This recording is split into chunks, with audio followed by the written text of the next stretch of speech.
ಪ್ರಿಯರೇ, Sandalwood Duniya plus YouTube ಚಾನಲ್ಗೆ ಆತ್ಮೀಯ ಸ್ವಾಗತ. 15 ವರ್ಷಗಳ ನಂತರ ವಿರಾಟ್ ಕೊಹ್ಲಿ ರೀ ಎಂಟ್ರಿ. ಬೆಂಗಳೂರಲ್ಲಿ ನಡೆಯಲಿವೆ ಪಂದ್ಯಗಳು. ವಿರಾಟ್ ಕೊಹ್ಲಿ ದೇಶೀಯ ಕ್ರಿಕೆಟ್ ಪಂದ್ಯವನ್ನಾಡಲಿದ್ದಾರೆ. ವಿರಾಟ್ ಕೊಹ್ಲಿ ರವರಿಗೆ ವಿಜಯ್ ಹಜಾರೆ ಟ್ರೋಫಿ ಆಡುವುದು ಸಹ ಮುಖ್ಯವಾಗಿದೆ. ಏಕೆಂದರೆ ವಿರಾಟ್ ಕೊಹ್ಲಿ ಇಂಟರ್ನ್ಯಾಷನಲ್ 2020 ಹಾಗೂ ಟೆಸ್ಟ್ ಕ್ರಿಕೆಟ್ಗೆ ನಿವೃತ್ತಿ ನೀಡಿರುವ ಕಾರಣ 2027ರ ಏಕದಿನ ವಿಶ್ವಕಪ್ ತಂಡದಲ್ಲಿ ಸ್ಥಾನ ಪಡೆಯಬೇಕಾದರೆ ದೇಶೀಯ ಕ್ರಿಕೆಟ್ನಲ್ಲಿ ಮುಂದುವರಿಯಬೇಕಿದೆ. ದಕ್ಷಿಣ ಆಫ್ರಿಕಾ ವಿರುದ್ಧ ನಡೆಯುತ್ತಿರುವ ಏಕದಿನ ಸರಣಿಯಲ್ಲಿ ಭರ್ಜರಿ ಫಾರ್ಮ್ನಲ್ಲಿರುವ Virat Kohli back to back ಶತಕಗಳನ್ನು ಸಿಡಿಸಿ ದಾಖಲೆ ಬರೆದಿದ್ದಾರೆ. ಒನ್ ಡೇ ಇಂಟರ್ನ್ಯಾಷನಲ್ ಫಾರ್ಮೆಟ್ನಲ್ಲಿ ಅತಿ ಹೆಚ್ಚು ಶತಕಗಳ ಪೈಕಿಯಲ್ಲಿ ಅಗ್ರಗಣ್ಯ ಸ್ಥಾನದಲ್ಲಿದ್ದಾರೆ. ಸಚಿನ್ ತೆಂಡೂಲ್ಕರ್ ವಿಶ್ವ ದಾಖಲೆ ಬ್ರೇಕ್ ಮಾಡಿದ Virat Kohli one day international ಫಾರ್ಮೆಟ್ನಲ್ಲಿ 53 ಶತಕಗಳನ್ನು ದಾಖಲಿಸಿ ದಾಖಲೆ ಬರೆದಿದ್ದಾರೆ. ವಿರಾಟ್ ಕೊಹ್ಲಿ BCCIನ ದೇಶೀಯ 50 ಓವರ್ನ ಪಂದ್ಯಾವಳಿಯಾದ ವಿಜಯ್ ಹಜಾರೆ ಟ್ರೋಫಿಯಲ್ಲಿ ಆಡಲಿದ್ದಾರೆ. ಅವರು ತಮ್ಮ ಲಭ್ಯತೆಯನ್ನು ದೃಢಪಡಿಸಲು ಡೆಲ್ಲಿ ಕ್ರಿಕೆಟ್ ಅಸೋಸಿಯೇಷನ್ಗೆ ವೈಯಕ್ತಿಕವಾಗಿ ಕರೆ ಮಾಡಿದ್ದಾರೆ ಎಂದು ವರದಿಯಾಗಿದೆ. DDC ಅಧ್ಯಕ್ಷ ರೋಹನ್ ಜೇಟ್ಲಿ ಕೂಡ ಇದನ್ನು ದೃಢಪಡಿಸಿದ್ದಾರೆ. ವಿಜಯ್ ಹಜಾರೆ ಟ್ರೋಫಿಯಲ್ಲಿ ಆಡಲು ವಿರಾಟ್ ಕೊಹ್ಲಿ ತಮ್ಮ ಲಭ್ಯತೆಯನ್ನು ದೃಢಪಡಿಸಿದ್ದಾರೆ. ಅವರು ಎಷ್ಟು ಪಂದ್ಯಗಳನ್ನು ಆಡುತ್ತಾರೆ ಎಂಬುದು ಇನ್ನೂ ಸ್ಪಷ್ಟವಾಗಿಲ್ಲ. ಅವರ ಉಪಸ್ಥಿತಿಯು ನಿಸ್ಸಂದೇಹವಾಗಿ ದೆಹಲಿ ಡ್ರೆಸ್ಸಿಂಗ್ ಕೋಣೆಗೆ ದೊಡ್ಡ ಉತ್ತೇಜನ ನೀಡುತ್ತದೆ ಎಂದು 15 ವರ್ಷಗಳ ನಂತರ ವಿರಾಟ್ ಕೊಹ್ಲಿ ರೀ entry.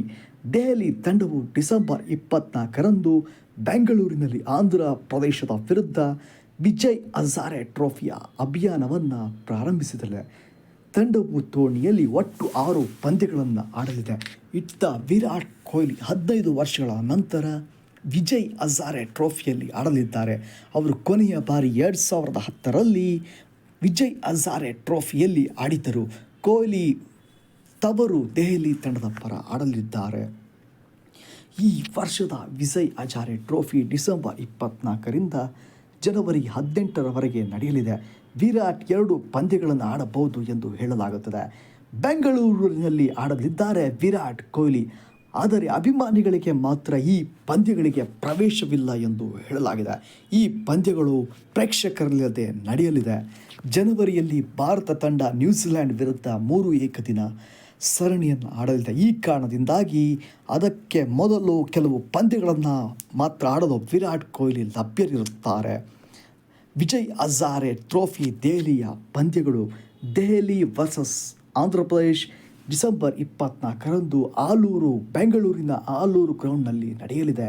Delhi versus Gujarat December 26ರಂದು ಬೆಂಗಳೂರಿನ ಆಲೂರು ಗ್ರೌಂಡ್ನಲ್ಲಿ ನಡೆಯಲಿದೆ. ಜನವರಿ 11ರಿಂದ 18ರವರೆಗೆ ವಿಜಯ್ ಹಜಾರೆ ಟ್ರೋಫಿ ನಡೆಯಲಿದೆ.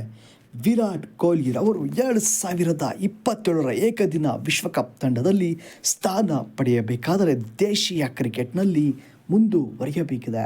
BCCI ಇತ್ತೀಚೆಗಷ್ಟೇ ಇಂಟರ್ನ್ಯಾಷನಲ್ ಪ್ಲೇಯರ್ಸ್ ವಿಜಯ್ ಹಜಾರೆ ಟ್ರೋಫಿಯಲ್ಲಿ ಆಡುವುದನ್ನು ಕಡ್ಡಾಯ ಮಾಡಿದೆ.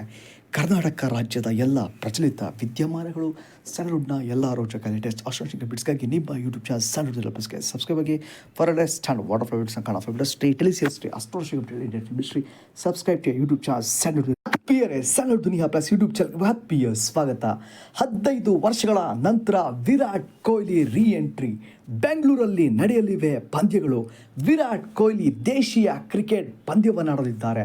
ವಿರಾಟ್ ಕೊಹ್ಲಿ ರವರಿಗೆ ವಿಜಯ್ ಹಜಾರೆ ಟ್ರೋಫಿ ಆಡುವುದು ಸಹ